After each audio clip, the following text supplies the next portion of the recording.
I think you have to scroll the clock back a bit. There was a time when there was a significant degree of homogeneity in what I will call the atheist community, and that is, I think, a fantastic thing. And that if you actually take a look at America, it's 90% religious, 10% non-religious, atheist, that sort of thing. And if you want to shift those demographics, if you waste your time with infighting, you greatly diminish your ability to sort of propound themes. And so, the simplest way to look at it would be, it's divide and conquer. If you've got two armies of, say, 10 people, and you can convince two of your enemy to fight two of the other, you've reduced their operational efficiency by 40% without actually doing anything yourself. So there is this element that if you waste your time with infighting, you greatly, all the time that you're doing the infighting, you're not actually propounding your message, right? Seeing as that's primarily what it's about. For instance, Pat Condell, I don't agree with many of the things that he says, but he was, if you like, the trailblazer in setting the limits of what you were and were not allowed to address on YouTube. He was vocally addressing Islam when that sort of thing could get you banned within days. And it was because of people like him that the lines were essentially drawn where they are. So the reason that I'm doing this sort of thing is because I want to promote rationality. And I don't think that the most effective way to do that would be to, say, haggle with Condell over some petty points. Then enter Coughlin, who basically decided, as he frequently does, to essentially start what I would call a civil war. In other words, he is almost to whatever the atheist community, what the Westboro Baptist Church is to Christianity.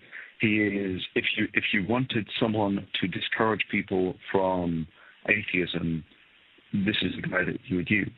So he very publicly has this spat with Pat Condell, and it's, of course, very divisive, as you'd expect. And after that, the demographics of the atheist community essentially split. Yeah, and shortly after this, he sort of does the same thing with me.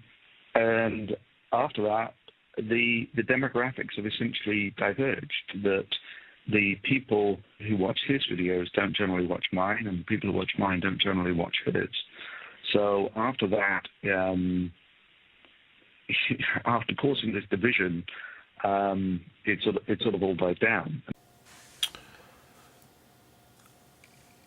Dear Thunderfoot, this is a response to some of the things that you said during your interview on the Thinking Atheist radio podcast.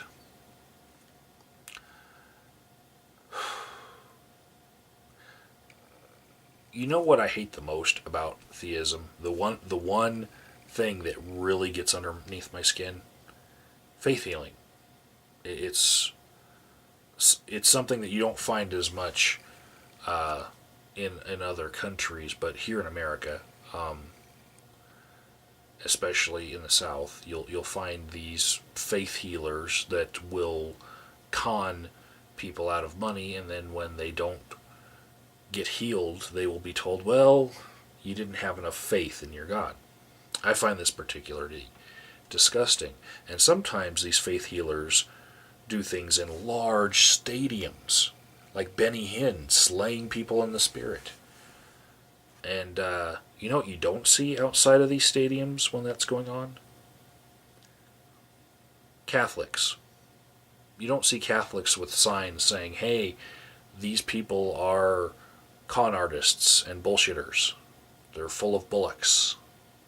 You don't see that. You know, almost a quarter of America is Catholic, and you don't see Catholic protesting of other religious things like that.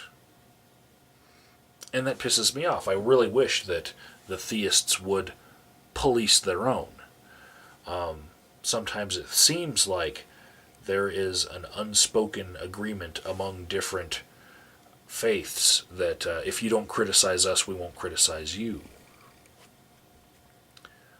But short of Scientology and the Westboro Baptist Church, it doesn't really seem like among Christians that it's okay to criticize the religious practices of other Christians. During my time in the Gulf of Mexico region, I came across a whole bunch of apostolic churches, which they fall into the charismatic group, and they were right up next to Catholic churches, and you don't see a lot of infighting amongst them over whether speaking in tongues and rolling around on the ground and flopping like a fish on the ground is acceptable, But the apostolic churches do a lot of that as proof of, miracles happening in their church. And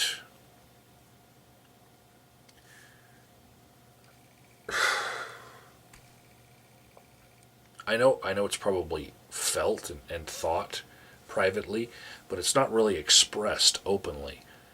It really is as if there's some sort of gentleman's agreement or Cold War about criticism between these churches.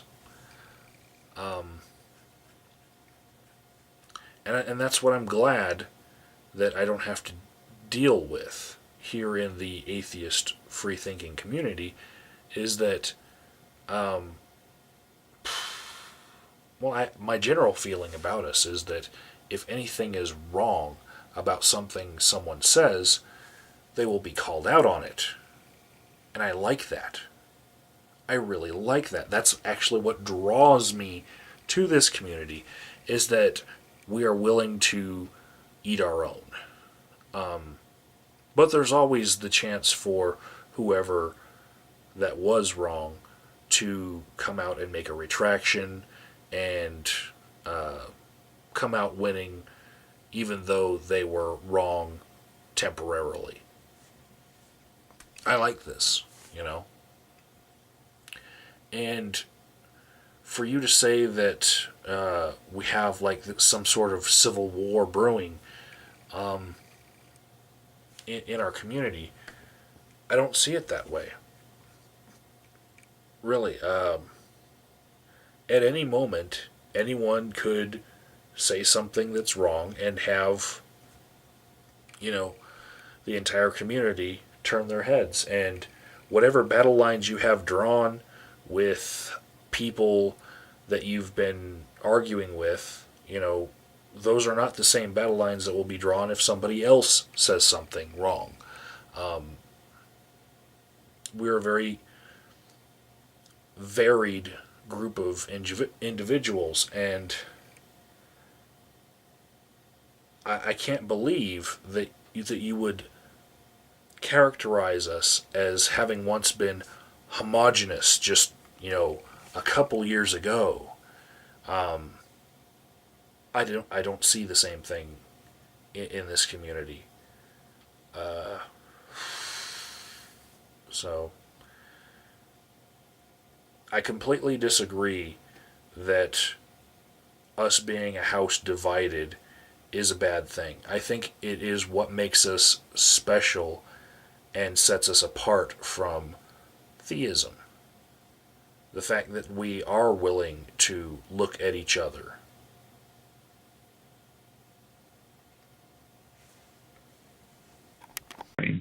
Well, some people would say, though, that you're allowing the detritus to distract you, that those people will always exist. Yeah. They're always going to be out there pining for you. You got a huge target on you.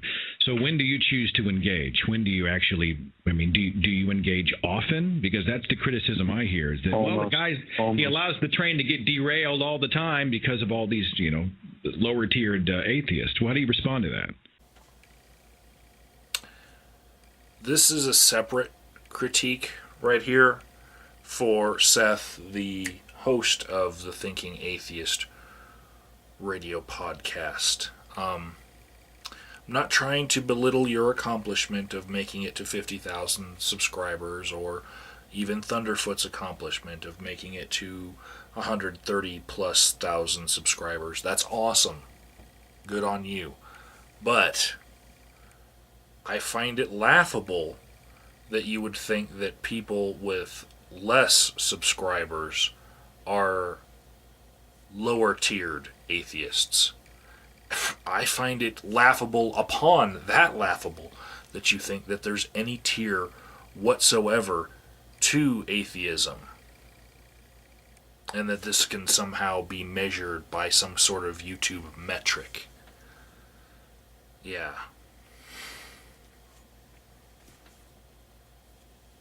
It's like we have an organizational chart? What?